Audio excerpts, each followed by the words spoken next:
Green protocol നിർബന്ധമാക്കിയ തെരഞ്ഞെടുപ്പ് കമ്മീഷന്റെ ചട്ടങ്ങൾ നിർബന്ധമായും പാലിക്കണമെന്ന് കളക്ടർ ജി പ്രിയങ്ക. പ്രചാരണ സാമഗ്രികളുടെ മലിനീകരണ മാനദണ്ഡങ്ങൾ കൃത്യമായി പരിശോധിക്കും. ഇത് സംബന്ധിച്ച് ജില്ലാ കളക്ടറുടെ നേതൃത്വത്തിൽ പ്രിന്റർമാരുടെയും ഡീലർമാരുടെയും യോഗം ചേർന്നു.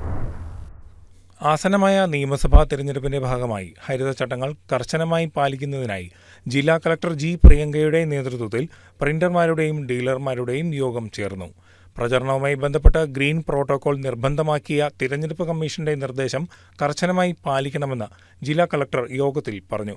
പരിസ്ഥിതി മലിനീകരണം ഒഴിവാക്കുന്നതിനായി ഫ്ലെക്സ് ബോർഡുകൾ, PVC ബാനറുകൾ, നോൺ വുവൺ പോളിപ്രൊപ്പലിൻ ഉപയോഗിച്ചുള്ള ബോർഡുകൾ, ബാനറുകൾ ഉൾപ്പെടെ എല്ലാ നിരോധിത പ്രചാരണ സാമഗ്രികളും ഒഴിവാക്കണമെന്ന് നിർദ്ദേശിച്ചു. പ്രിന്റിംഗിനായി കേരള മലിനീകരണ നിയന്ത്രണ ബോർഡ് അംഗീകരിച്ച റീസൈക്കിൾ ചെയ്യാവുന്ന പോളിയെത്തിലീൻ പ്രചാരണ വസ്തുക്കൾ മാത്രമേ ഉപയോഗിക്കാവൂ എന്ന് ജില്ലാ കളക്ടർ വ്യക്തമാക്കി.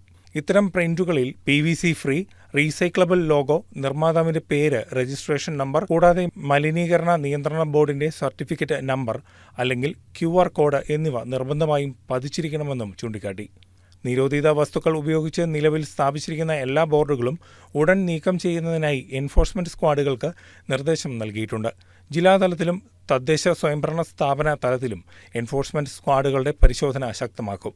കൂടാതെ തിരഞ്ഞെടുപ്പ് പ്രചാരണ പ്രവർത്തനങ്ങൾ നിയമാനുസൃതമാണോ എന്ന് പരിശോധിക്കുന്നതിനായി രൂപീകരിച്ച ആന്റി ഡിഫേസ്മെന്റ് സ്ക്വാഡുകളും പരിശോധന നടത്തും. ജില്ലയിലെ പ്രിന്റിംഗ് യൂണിറ്റുകളെ കേന്ദ്രീകരിച്ചുള്ള പരിശോധനയും ശക്തിപ്പെടുത്തും. നിരോധിത വസ്തുക്കളുടെ ഉപയോഗം കണ്ടെത്തുന്ന പക്ഷം കർശന നടപടി സ്വീകരിക്കുമെന്നും ജില്ലാ കളക്ടർ അറിയിച്ചു. യോഗത്തിൽ ജില്ലാ ശുചിത്വ mission coordinator doctor Sheethal G Mohan, ജില്ലയിലെ സൈൻ പ്രിന്റർമാർ, ഡീലർമാർ, വിവിധ സംഘടനകളുടെ ഭാരവാഹികൾ, സ്ഥാപനങ്ങളിലെ പ്രതിനിധികൾ എന്നിവരും പങ്കെടുത്തു.